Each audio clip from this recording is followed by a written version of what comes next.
ازيكم عاملين ايه؟ تفتكري ممكن تشتري منظفات التنظيف في بيتك او في حاجات لمطبخك تبقى كل حاجه فيها ب$1.50؟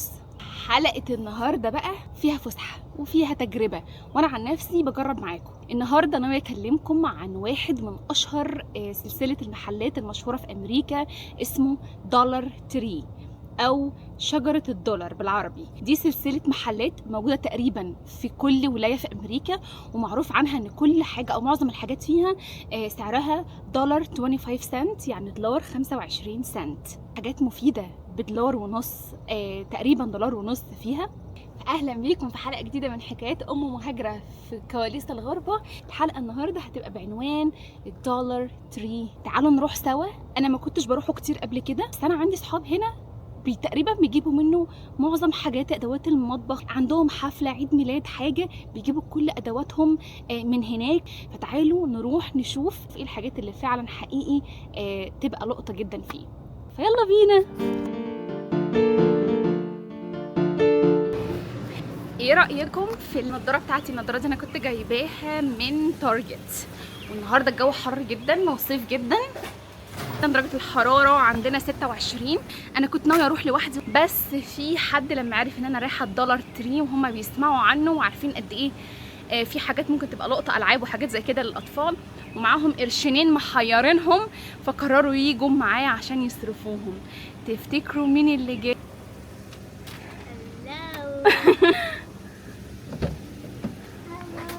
اهلا، قفشناكي. جايه معايا ليه؟ عشان عاوزة اشتري حاجة. فيلا بينا.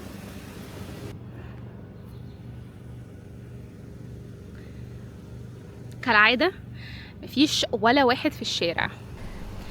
اتحركنا في طريقنا بقى، وعايزه اقول لكم هو اقرب دولار تري من البيت حوالي 15 دقيقه سواقه بالعربيه، فالمشوار ما كانش صعب يعني ولا طويل ولا رخم.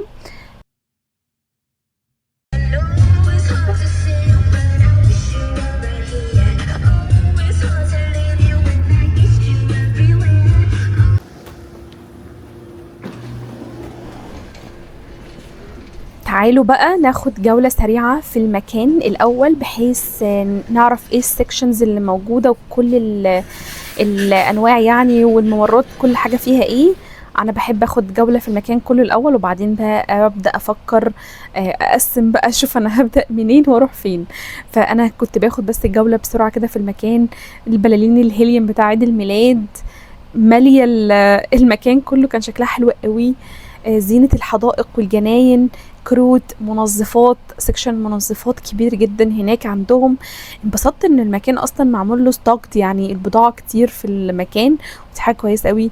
سكشن كله المنظفات بقى الشخصية والشاور والشامبوهات والحاجات دي كلها.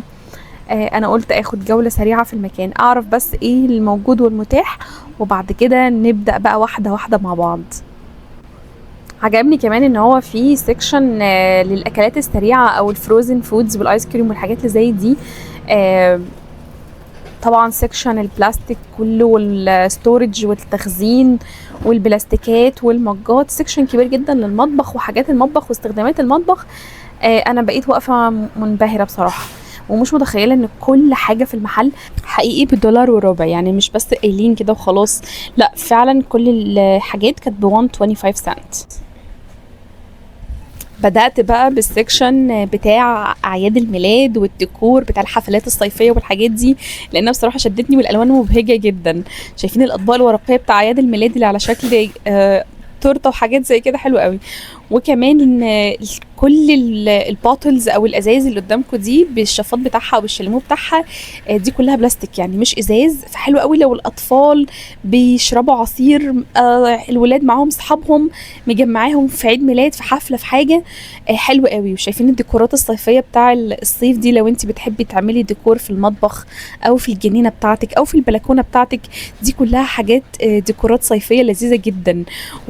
والبوتلز دي مبهجه قوي.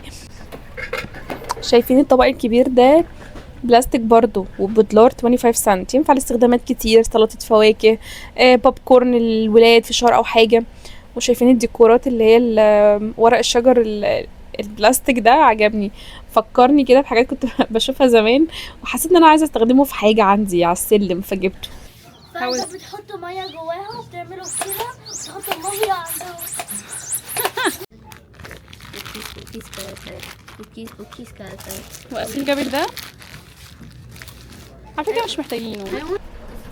دخلنا بقى في سيكشن البلاستيكات والمنظمات والحاجات دي. انا بحب اتفرج عليها قوي، بحب اشوفهم واتفرج على كل شويه تلاقي فيها شكل جديد طالع، منظمات جديده طالعه، والحاجات دي الواحد ما بيزهقش منها بصراحه. شايفين الباسكتات اللي هي اللي عامله زي السله بتاع السوق دي، حلوه قوي. كل حاجه بدولار 25 يا جماعه زي ما انا بقول. دول 3 اطباق بلاستيك مع بعض كده. علب الكاتشب والصوصات الصغيره دي اللي بتتعبى وتاخديها معاكي وانت خارجه ولا في مشوار ولا في رحله ولا حاجه. طبعا كل المنظمات اللي بتقدري تستخدميها في ادراج التسريحه وادراج المطبخ هايله.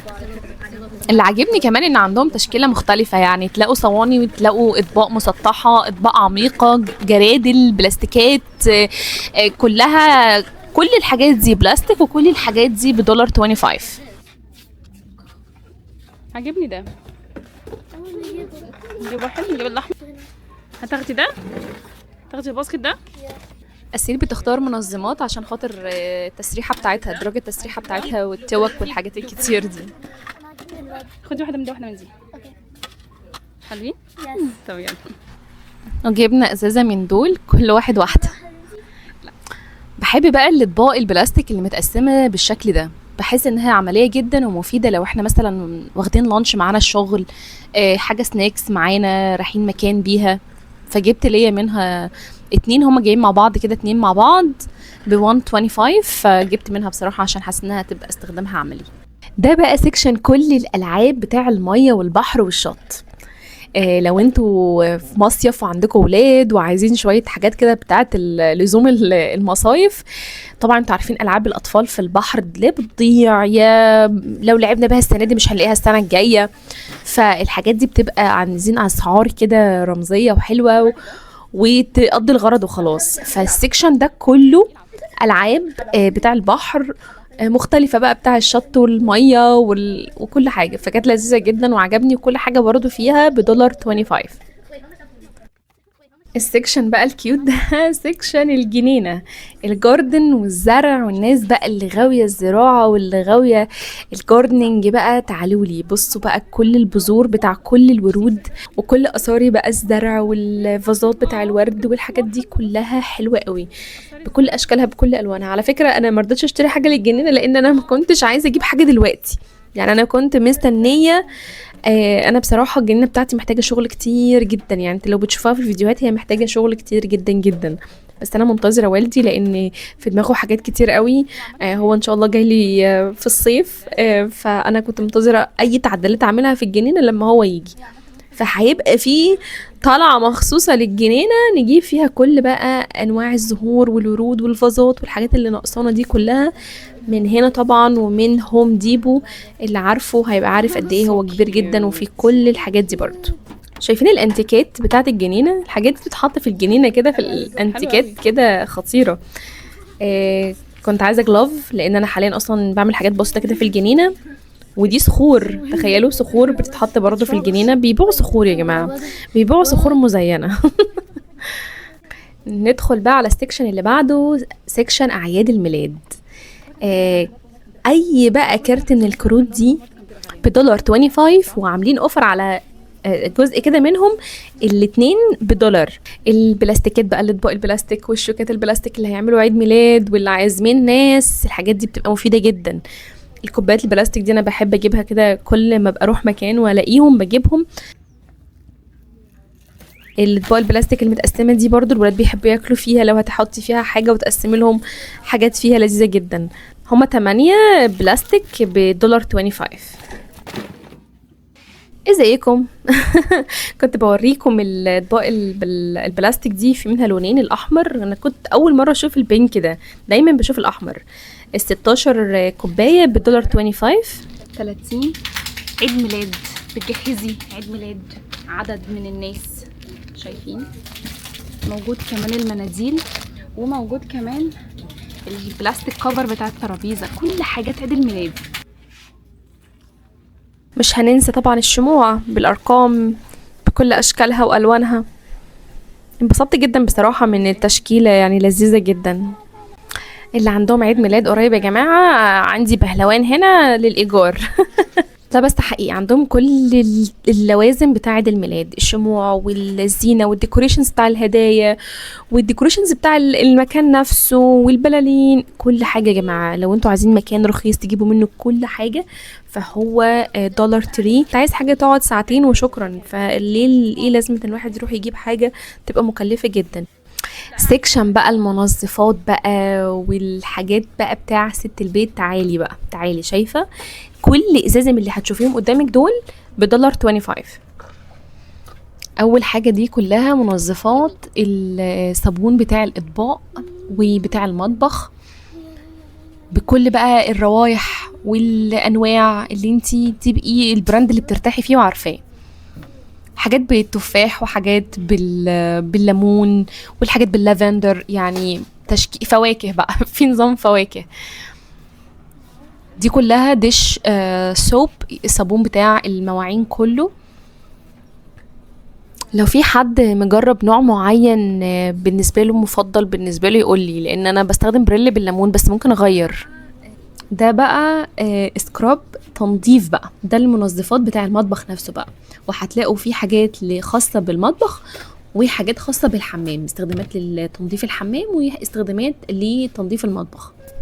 انا بقى مجربه كوميت ده في تنظيف الحمام، هايل. وخصوصا اللي بيعمل رغوه ده خطير، ترشي منه بيقوم عامل رغوه مفور اي حاجه فيه. لانه على فكره هو فيه بليتش اللي هو في المبيض. في منتجات هتلاقي مكتوب عليها بليتش يعني فيها المادة المبيض اللي هي المادة الكيميكال دي، وفي مواد تانية هتلاقي مكتوب عليها بليتش فري خالي من المبيض. انا بحب كوميت عشان بستخدمه بيعمل رغوة كده وبيفور وبحسه حلو جدا. فجبت برضو منه تاني للمطبخ، وجبت منه برضو للحمام والارضيات وكده. مين بقى جرب منظف السجاد ده، اللي هو مثلا لو بقعة هو سبراي كده بيترش على السجاد عشان لو ليها ريحة معينة مثلا من مية وقعت عليها او بقعة او حاجة. منظف حلو، انا كنت بستخدمه قبل كده بس البراند ده ما استخدمتوش.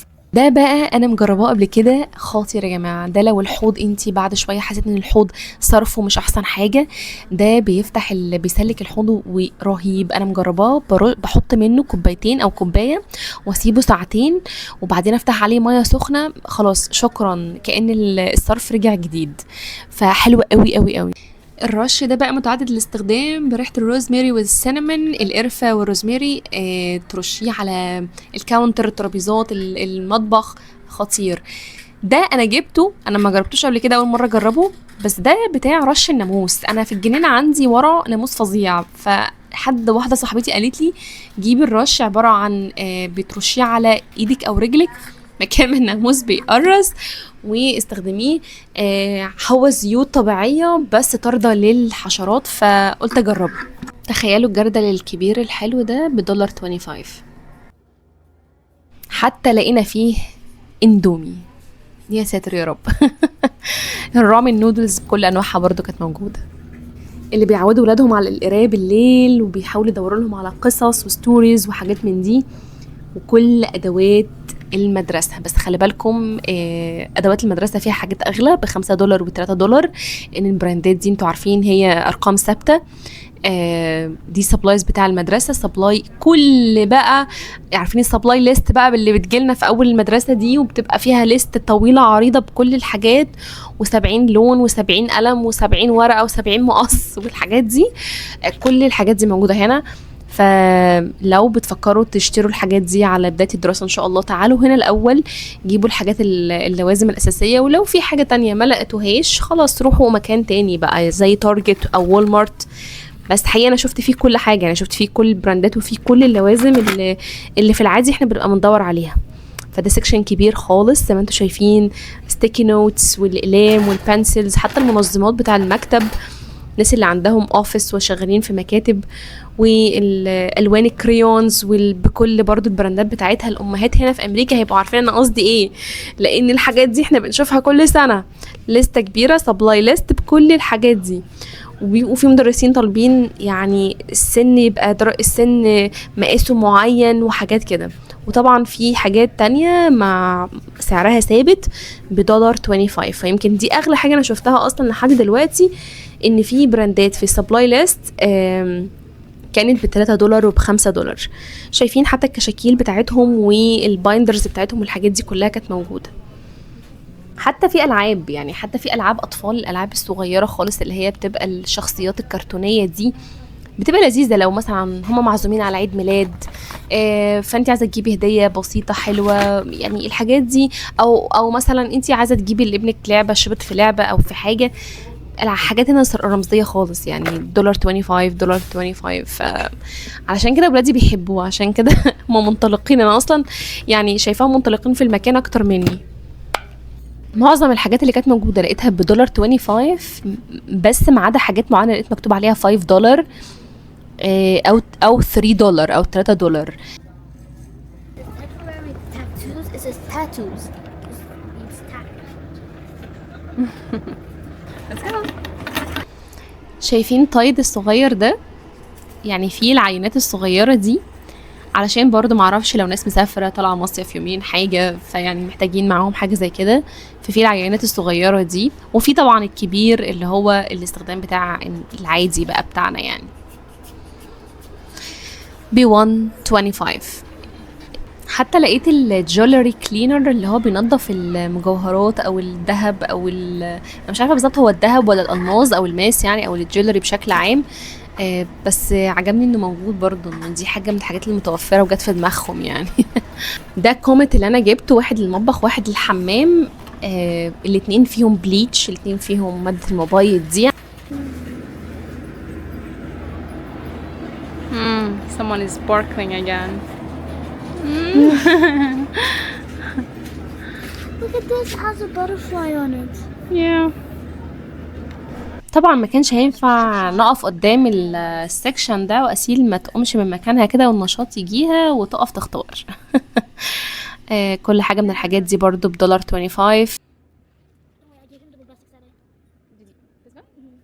تخيلوا حتى في سيكشن الادوات الكهربائيه اللي هي اللمبات الصغيره بتاعه الاباجورات او الكشافات الصغيره اللي بالحجاره. الحاجات دي كلها كانت موجوده. حتى لقينا بقت سيكشن بتاع التوك والمستحضرات بقى الشخصيه بتاع البنات، الفرش والحاجات دي لانها كانت مستخبيه هنا، والامشاط بقى والفرش وكل المرايات الصغيره والكبيره وكل الكلام ده. طبعا وقفنا برضو نقف عنده شويه، لازم. Hello Hamza. Look at me. Crunchies. I am a monkey. اسمها is dog. crunchy. Scrunchy. Scrunchy. It's crunchy. I'm a monkey dog. براويز بقى بتاع الصور، الشكل اللي هو الصغير والشكل الكبير والاشكال اللي بتتعلق بيها الصور بالمشابك وكل الحاجات الكيوت دي كلها كانت موجودة عندهم، متوفرة عندهم، وكل حاجة برضو $1.25. انواع من الايربودز او السماعات اللي بتوصل باللابتوب او بالكمبيوتر. الشموع بقى المعطرة اللي بتبقى بالروايح المختلفة، حتى الكاسات بتاعتها اللي محطوطة والفوانيس الصغيرة اللي ممكن تحط فيها الشمع كانت موجودة. وكل حاجة من دول، كل قطعة من دول $1.25 $1.25. ده غير كمان كان في قطع ديكور للبيت بقى وللمطبخ، قدام باب الشقة قدام باب البيت كده.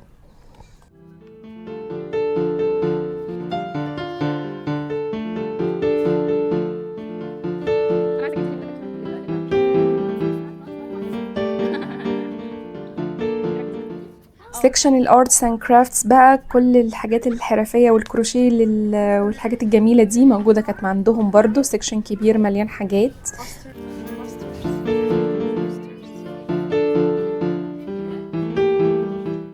بصوا حتى كل الاكسسوارز بتاعه الارتس، القطع دي مقطوعه بالليزر، يعني حاجات كده اشكال مقطوعه بالليزر، الناس تقدر تستخدمها في حاجات كتير. بصوا اشكال كتير، استيكرات.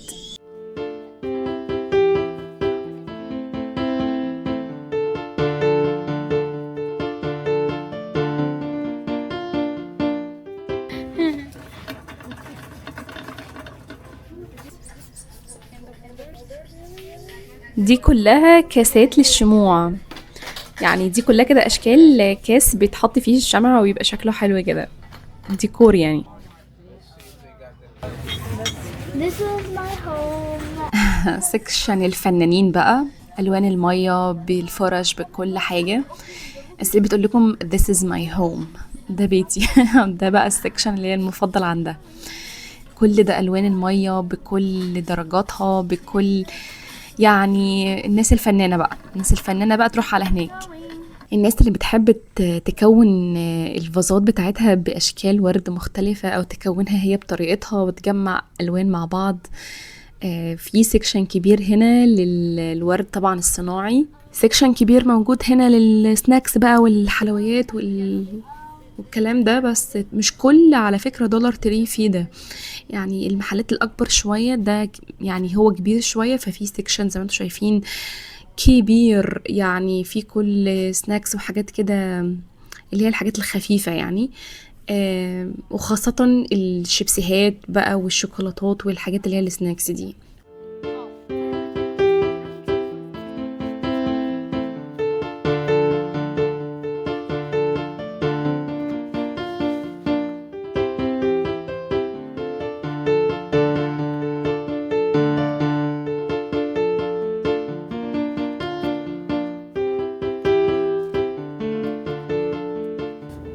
منتجات الشعر بقى، في حاجات هنا في امريكا برودكتس خاصه بالشعر الكيرلي، سواء شامبو سواء كونديشنر سواء ليفين كونديشنر.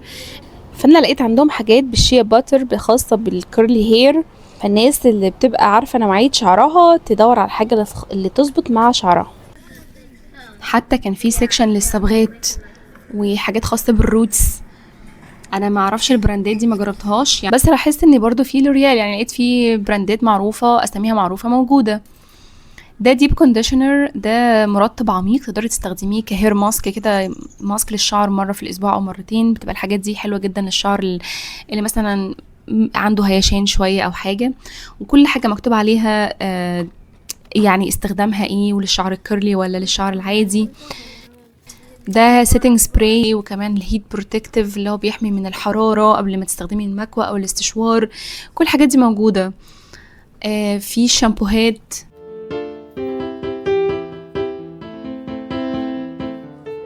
حتى كمان لقيت الدراي شامبو. معرفش انتوا تسمعوا عن الدراي شامبو ولا لا. الدراي شامبو ده ناس بترشه على شعرها لو يعني ما فيش وقت تغسل شعرها وحاسه ان شعرها مزيت شويه، فبترش بيمتص الزيت اللي من الشعر.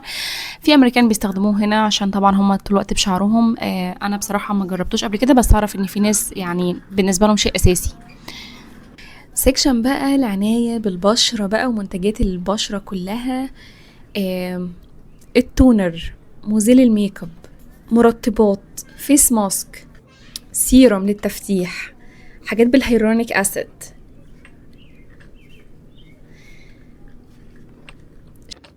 شايفين بقى الجلو اب تونر ده؟ التونر ده انا شفته على التيك توك، ناس كتير عماله تتكلم عنه وقد ايه جميل ولذيذ ويعني مبسوطين منه. هو سيت بيجي مع بعض وكده، بيحطهم جنب بعض، المويسترايزر بتاعها والتونر، يعني التونر والمويسترايزر بتلاقيهم جنب بعض سيتس كده مع بعضها، وكل حاجه برضو ب 125.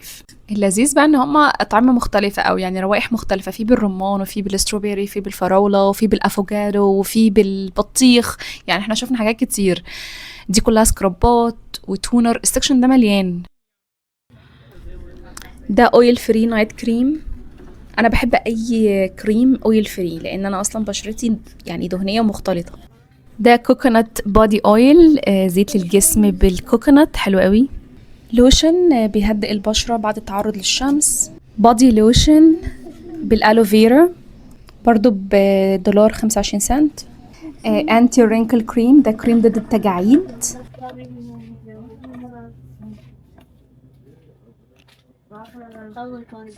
سيكشن الميك اب.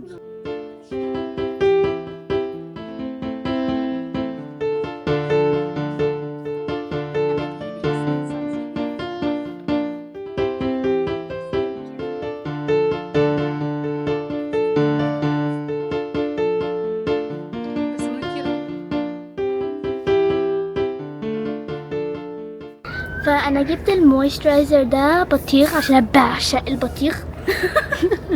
وبحب الشم بتاعه، فجبت المويسترايزر وجبت الفيس ماسك البطيخ كمان. وجبت الدونات دي. حلو ماشي. صابون الايد بقى والازازه الكبيره اللي بتعملها ريفيل تملي بيها الازازه الصغيره بكل برضو الانواع، واللي بالعسل واللي باللافندر والحاجات دي. انا بحب جدا اللي بالعسل. تخيلوا كمان لقيت ايه؟ لقيت سيكشن للليجينجز واللي هي الاسترتشات او الكلونز اللي هي القطن الطريه الاسترتش دي. كل واحد فيهم ب$5. ما اعتقدش ان احنا هنلاقيهم في اي مكان تاني ارخص من كده. الوان الاسود والجراي. حتى لقينا شرابات، سيتس الشرابات دي ب$5 10 شرابات. حسيت ان الكواليتي بتاعتهم تقيله والاستك حلو والوانهم لطيفه خالص.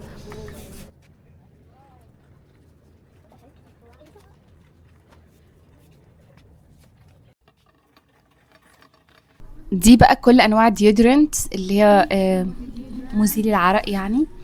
في السبراي وفي الستيك. عندهم برضو الحاجات دي كلها ب$125. I like your outfit. Was it new? Really? Yeah, is it new? No, it's from last Like year. I feel like I didn't really see it. Really? Yeah. And it's really cute. You look good in that. I haven't checked your outfit. I'm glad it does look new. Just see it.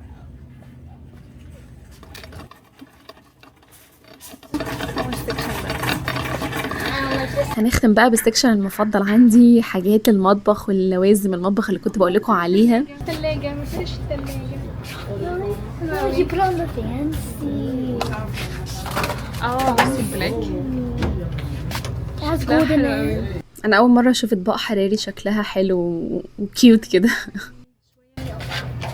الله بيسيب الكوبايات. دي واحدة بواحدة كل واحد بياخد منها شوية. الكاس الكبير ده. ده بيجزني بليز. الله حلوين على فكرة، شكلهم حلو. Alright, we just wanted to know. Alright. Cheers. That's so cute. You can make a smoothie and put it in there. Yes. The- بس الشوب عصير القصب ده وكانوا بيعملوه في مصر. تحب تشرب the soup سوب. in a cup. يا بس يا جماعة اتفرجوا.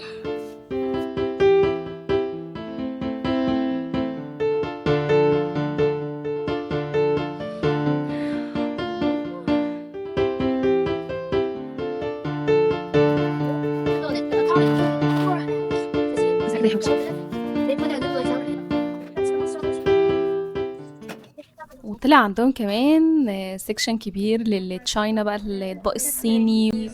احجامهم مختلفه ومقاساتهم مختلفه والوانهم مختلفه.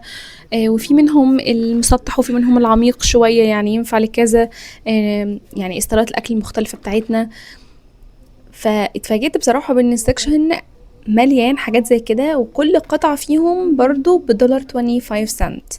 كل قطعة من دول المجات، الاطباق الغويطة بتاع الشوربة، كل الحاجات دي كلها كانت $1.25. الحاجات دي بتبقى لذيذة للناس اللي عايزة تعمل ست مثلا عندها تكون تشكيلة وما يبقوش شكل بعض. اللي مجربين الاكياس دي هيبقوا عارفين قد ايه مفيدة. دي بقى اللي بتغطي الاطباق. لو في طبق فيه مثلا بواقي اكل وهتتحط في التلاجة بتغطيها، بتحفظ الاكل حلوة جدا. ولو هتحطي حاجة في الفريزر برضو في طبق وتغلفيها كويس بتبقى حلوة قوي. انا مجرباهم بصراحة ما بستغناش عنهم. لو هنجيب دي هنجيب منها واحدة كمان. Oh my god. It's the lunch. زي في المدرسة. العلب الكبيرة بتاع التخزين، اي حاجة بقى ده كله اي حاجة $1.25. بصوا بقى السكشن برضو بتاع الباسكتات دي برضو بتاع المعالق. بصوا الحاجات دي مغرية جدا بقى. منظمات كلها بكل احجامها، مش كده، بكل احجامها واشكالها. انا عامه بحب الحاجات اللي هي اللي عامله زي السله دي. انا عايزه واحد. Oh, يلا نجيب واحد. الحقوا فيه صغنون. في بوب كورن. وفي هاتي، لا هاتي الكبير ده. اوكي. شلفز بترصصوا عليه التوابل، ترصصوا عليه التوابل، حلو قوي. بصوا كده خلاص خلصنا. المحل طلع زي ما قالوا عليه بصراحة، لقطة وحاجاته حلوة جدا. دي شنطة الأستاذة، الحاجات اللي هي جابتها. فين شنطة الأستاذ؟ سابها بره. تعالوا بقى نحاسب ونشوف الحاجات اللي أنا جبتها هتكلف كام. تعالوا وريني الحاجات اللي أنت جبتها. طب يلا عشان نحاسب. يلا. حطوا الحاجات بتاعتكم هنا.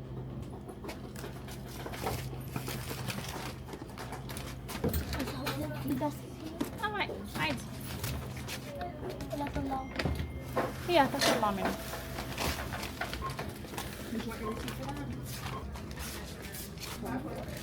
Thank you, appreciate it. You too. So be careful when I'm home. جبتوا حاجات؟ Yeah. اشتريتوا حاجات؟ Yeah. يبقى ضعتوا من دولار تري؟ Yeah. بصراحة طلع يستاهل. حلوة قوي. محظوظين ان هو قريب من بيتنا، هو 5 دقايق من البيت.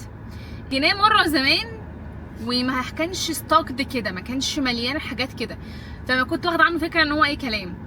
المره دي بصراحه لما بصينا بتمعن بقى، وكمان الولاد نظرتهم للحاجه بتلفت نظري، يعني ممكن تبقى الحاجه انا مش واخده بالي منها بس عشان هي اهتماماتهم فبكتشف انها موجوده. قولولي رايكم في الدولار تري، قولولي انبسطتوا بالحلقه النهارده، استفدتوا منها، قولولي لو في فرع قريب منكم كلموني قولي لي لقيتوا فيه ايه حاجات كاتشي كده وحاجات لقطه، عشان يعني نبقى صالون نشارك مع بعض ونشوف ايه الحاجات اللي ممكن نجيبها منه.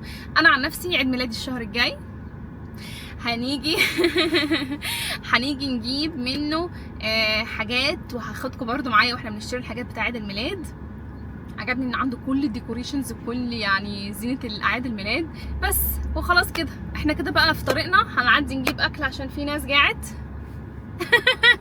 وبعدين نروح على البيت عشان جابوا شويه العاب للبسين للبول عايزين يجربوها، وباباهم النهارده نفخ لهم العوامات. اتمنى ان انتوا تكونوا انبسطتوا معانا النهارده باليوم واستفدتوا منه. اشوفكم على خير الفيديو اللي جاي. باي باي. باي باي.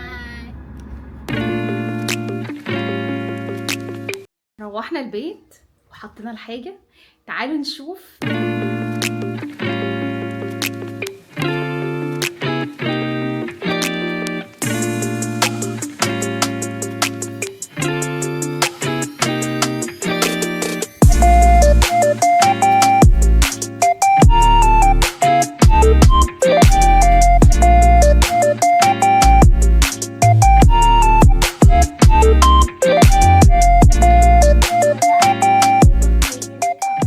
جبت دول كل حاجه هنا كانت ب 25 سنت، ما عدا يمكن الشيبسي والحاجات دي اللي كانت بتبقى اغلى شويه.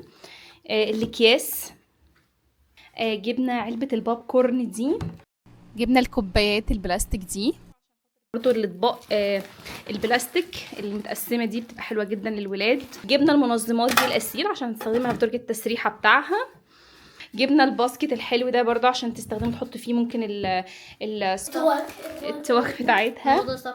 جبت منظف المطبخ ده، جبت واحد للمطبخ واحد للحمامات. طبعا جبنا صابون للايد انسكت ريبيلينت عشان خاطر الناموس، احنا بنقعد في الجنينه بنتنقرش.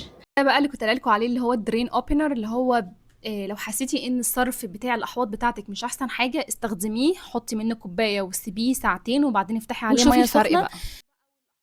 عجبني الباسكت ده جدا برضو، يعني طبعا دي العابهم، جابوا هما الالعاب دي. اسيل طبعا جابت النودلز وشويه الشيبسيهات بتاعتهم، اسيل عجبتها دي حلوه قوي تستخدمها. حمزه جاب دي طب غسلتها الاول قبل ما تحط فيها حاجه؟ غسلتها. حطيت فيها ايه؟ عصير تفاح حلو. جبت سبونج للحمام، جبت الجلافز دي بتاع الجاردن بتاع الجنينه علشان خاطر لما اجي اشتغل في الجنينه عشان الصيف جاي. دول عجبوني عشان خاطر انا عارفه انا هحطهم فين يعني. جبت 4 عشان اجربهم واستخدمهم ونشوف شكلهم ايه. بس دي الحاجات اللي جبناها النهارده. بس كده اشوفكم على خير ان شاء الله الفيديو اللي جاي. باي.